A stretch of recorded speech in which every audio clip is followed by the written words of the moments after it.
Olá a todos, bem-vindos ao meu canal. Vou então neste vídeo resolver algumas questões relativamente a transferências de calor por unidade de tempo, relativamente a essa taxa de transferência de calor por unidade de tempo. Tenho exatamente aqui três exercícios, que foram então as dúvidas que me enviaste relativamente a esta matéria.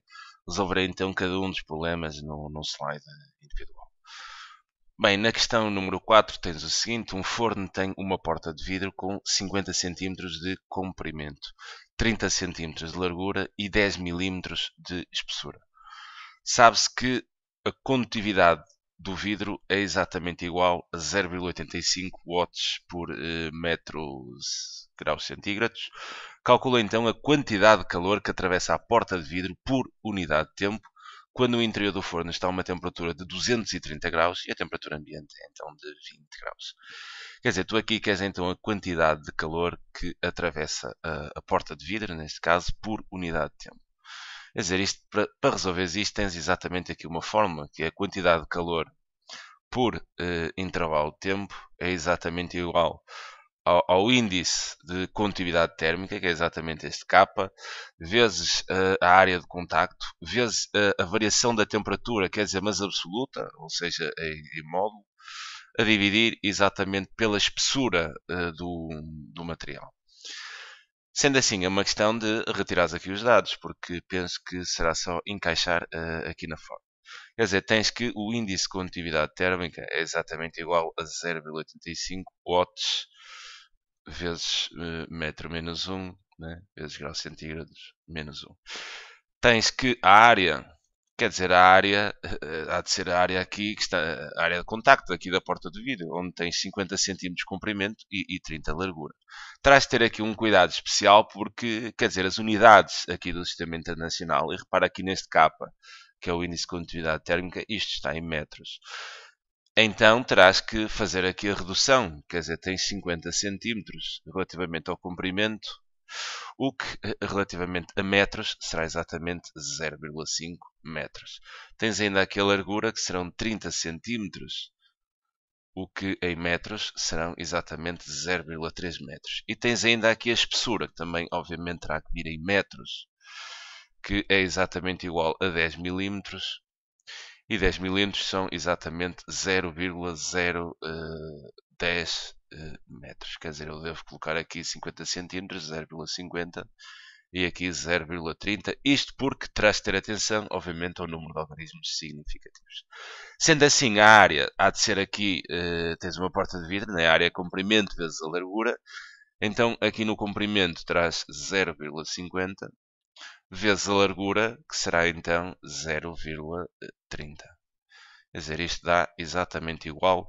Teremos que a área 0,50 vezes 0,30 são exatamente 0,15 metros quadrados. Quer dizer, tens aqui a área, tens também a espessura da placa, que já fizemos ali a redução para metros, que são 0,010 metros. E terás que aqui calcular a diferença de temperatura, que há de ser a temperatura aqui no interior do forno, obviamente a diferença entre a temperatura do interior do forno e fora, né, que são exatamente delta θ, em valor absoluto serão exatamente 230 graus menos 20, o que é exatamente igual a 210 graus. Quer dizer, como podes reparar, tens tudo, é uma questão de saberes a fórmula e agora encaixar. Então tens que o calor por unidade de tempo é exatamente igual. Quer dizer, aqui o índice de condutividade térmica é 0,85 vezes a área está aqui calculada é 0,15 vezes a diferença de temperatura, que é exatamente 210, a dividir pela espessura, que é 0,010. Quer dizer, aqui é uma questão de fazeres o cálculo.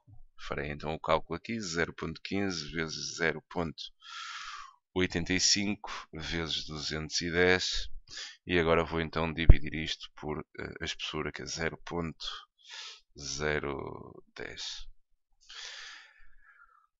E isto é exatamente igual a 2000. Quer dizer, teremos de ter atenção àqueles algarismos significativos. Aqui tens 2, aqui tens 2, aqui tens 3, aqui tens 2 também. Quer dizer, temos que apresentar o resultado com 2. Isto estava 2677,5 se teremos que apresentar aqui o resultado com dois algarismos, teremos que meter 2600, porque agora ficará então 2,6 vezes 10 ao cubo. É isso. Ficará então aqui 2,6 vezes 10 ao cubo. Isto, unidades, vem então em joules por unidade de tempo, ou seja, por segundo. Quer dizer, só explicar aqui um pouco este resultado. Eu fiz aqui a operação na máquina e dá-me então 2677,5. Quer dizer, tenho que ter aqui cuidado com os algarismos significativos. Tenho então aqui dois algarismos no 0,85, dois algarismos, 3 e 2 também. Terei que apresentar o resultado com dois algarismos significativos. Quer dizer, e aqui, usando as potências de base 10, não contam como algarismos significativos, então quer dizer, isto terá que ficar 2600 a nível de arredondamento. Sendo assim, fica 2,6 vezes 10 ao cubo. Então tinhas a energia, a quantidade de calor que atravessa então a porta por unidade de tempo. Bem, e esta questão estaria resolvida. Quer dizer, neste caso é só mesmo conheceres a fórmula e aqui não seria nada de especial. Quer dizer, conheces a fórmula, tens os dados, ter um bocado de atenção que isto tem que vir em metros e aqui não teria muito mais a dizer relativamente a esta questão. Avancemos então a questão número 5. Isto agora são duas questões um pouco mais teóricas. As paredes dos iglós, abrigos tradicionalmente usados pelos esquimós, são feitas de blocos de gelo ou então de neve compacta.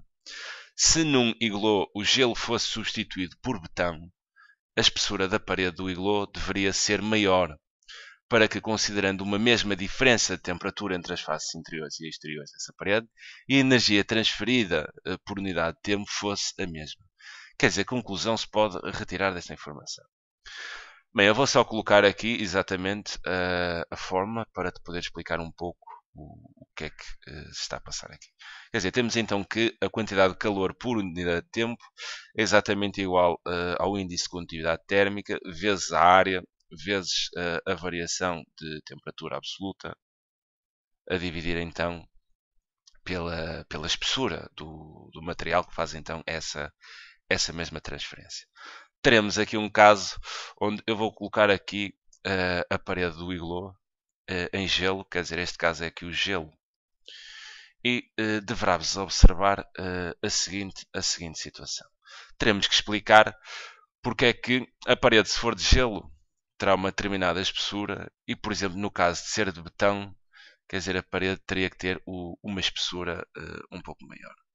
Neste caso, temos aqui então a parede de betão. Atenta então na seguinte situação.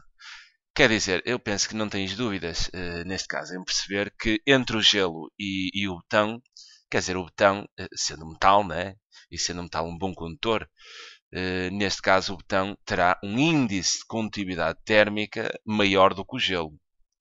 Então repara, se tu queres que seja transferida exatamente a mesma energia por unidade de tempo, se o betão tem maior índice de condutividade, tens aqui o calor, tendo o betão maior índice de condutividade, ele irá transferir mais rapidamente, porque é melhor condutor que o gelo, o calor então para aqui para a vizinhança. Sendo assim, o calor que estaria dentro do iglô, quer dizer, perdia-se rapidamente numa parede de betão, porque a condutividade térmica é maior, quer dizer, transfere mais rapidamente o calor para a vizinhança. Em relação aqui ao gelo, quer dizer, o gelo tem uma condutividade térmica mais baixa, então esta transferência de calor que ele faz do sistema para a vizinhança é mais lenta, porque é pior condutor relativamente àquele betão. Então, quer dizer, para tu equilibrares as contas, visto que o betão tem maior condutividade, né, tem um índice de condutividade maior do que o gelo, o que deverás criar é então aqui a parede do betão terá que ter uma espessura maior, tal que atrase esta transferência. Bem, o que podes também reparar aqui na forma, quer dizer, nós temos aqui a mesma quantidade de calor transferida por unidade de tempo, quer dizer, a área e a variação de temperatura também são exatamente constantes. O que tu vais variar aqui é exatamente a condutividade e a espessura. Então, quer dizer, eu até te vou mostrar aqui, se isto é uma constante, quer dizer, podemos passar para o segundo membro a dividir e ficaríamos então com aqui o calor transferido por unidade de tempo a dividir exatamente pela área vezes a variação aqui da temperatura. O que ficaria então igual à condutividade térmica sobre a espessura. E repara, isto aqui, dizem-nos que no enunciado, quer dizer, eles querem a mesma quantidade de calor transferida por unidade de tempo, a área de contacto é a mesma e a variação de temperatura também é exatamente a mesma. Sendo assim, isto aqui é uma constante. Então, quer dizer, eu tenho uma constante exatamente igual à condutividade térmica a dividir pela largura. E se quiseres pegar nesta equação e definir isto em função, por exemplo, da condutividade térmica, nós temos que a condutividade térmica há de ser igual a uma constante vezes a espessura da placa. Sendo assim, esta relação que tu vês aqui é uma relação de proporcionalidade direta. Ou seja, estas duas grandezas, a condutividade térmica e a espessura do material, são diretamente proporcionais. Isto diz-nos o quê? Se tu queres manter a mesma taxa de calor transferido por unidade de tempo, e se aumentas, tens aqui um condutor com maior índice de condutividade térmica, para manter aqui o mesmo índice de transferência de energia, quer dizer, tu obviamente, visto isto ser uma relação de proporcionalidade direta, terás que aumentar exatamente a espessura do material. Podemos então dizer que a condutividade térmica e a espessura do material são diretamente proporcionais, obviamente quando tudo o resto se mantém constante. Podes reparar aqui no desenho, quer dizer, eu penso que isto tudo faz sentido, não é? Sendo o betão melhor condutor que o gelo, transfere o calor mais rapidamente para a vizinhança. Se queres manter o mesmo índice de calor transferido por unidade de tempo e estás a trabalhar com um condutor, com um melhor condutor, obviamente terás que aumentar a espessura da placa de modo a que o calor seja transferido exatamente com a mesma velocidade que seria neste caso aqui. Okay? Aqui é a chave referir então que a condutividade térmica e a espessura do material, quando todas as outras variáveis são constantes, assumem uma relação de proporcionalidade direta. São diretamente proporcionais. Okay? Bem, este caso aqui está então explicado. Passamos aqui à questão 6.2. Os astronautas da Apollo 15 utilizaram então um veículo conhecido como Jeep lunar para aumentar a área da superfície lunar suscetível a ser explorada. Na Lua, a inexistência da atmosfera impede que ocorra então um mecanismo de convecção que na Terra facilitaria o arrefecimento do motor do Jeep. Descreva o modo como aquele mecanismo de convecção se processa. Bem, aqui tens que explicar um pouco em que consiste o mecanismo de convecção. Então vamos imaginar que, quer dizer, temos assim aqui um Jeep. Não liguem assim muito aos meus Jeeps, quer dizer, tenho assim aqui um Jeep e o motor situa-se exatamente aqui. Quer dizer, aqui está então o motor do Jeep. Quando estamos no planeta Terra, e visto que o planeta Terra obviamente tem atmosfera, depois do Jeep estar em movimento, quer dizer, obviamente o motor aquece devido à fricção das peças e ao atrito criado ali. Quer dizer, o motor aquece. Tu tens aqui a atmosfera. O que é que acontece? Quer dizer, em que é que consiste este movimento, este mecanismo, melhor dizendo, de convecção? Quer dizer, aqui o motor aquece e então o que é que se vai passar? Considerando aqui o motor como sistema e a atmosfera como a vizinhança, isto, devido à necessidade de equilíbrio térmico, o sistema começa a transferir o calor exatamente aqui para a vizinhança. Tu tens aqui, quer dizer, começa aqui a transferir o calor e tens aqui a atmosfera, o ar, e vai aquecendo aqui este ar. Este ar fica quente, o que é que acontece? Fica menos denso e sobe. E o ar frio, quer dizer, o ar quente sobe e o ar frio desce, criando aqui exatamente uma corrente de convecção. Sendo assim, o que é que vai acontecer aqui? O motor irá transferir o calor então para a atmosfera, usando então esse sistema aqui de convecção, aquece o ar quente sobe porque fica menos denso, é importante referir isto, e o ar frio desce, e esta dança, esta transferência aqui que acontece de calor, irá acontecer até que o sistema e a própria vizinhança atinjam um ponto de equilíbrio térmico. Ou seja, até que o motor do Jeep transfira então o calor para a atmosfera e isto acabará então quando os dois sistemas estiverem à mesma temperatura, que passado algum tempo será então a temperatura ambiente. O que é que deves referir aqui na tua resposta? Deves falar que o mecanismo de convecção aqui funciona como uma transferência de calor de um sistema para a vizinhança. Aqui o mecanismo de convecção funciona então em fluidos. Okay? Isto acontece em fluidos. Em fluidos que serão então, podem ser gases ou líquidos. Neste caso serão obviamente gases. E o que é que acontece? Ao aqueceres aqui o ar quente fica menos denso, ascende, o ar frio, que é mais denso, desce, o mecanismo aqui do motor vai transferindo sempre calor até estes dois sistemas, o sistema e a vizinhança, entrarem num ponto de equilíbrio térmico, o que passado muito tempo será exatamente aqui a temperatura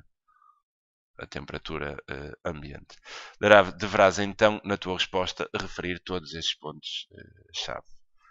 Fica então aqui a explicação destas três questões relativamente à transferência de energia por unidade de tempo, neste caso mais concretamente o mecanismo de convecção, que é o mecanismo de transferência de calor entre fluidos.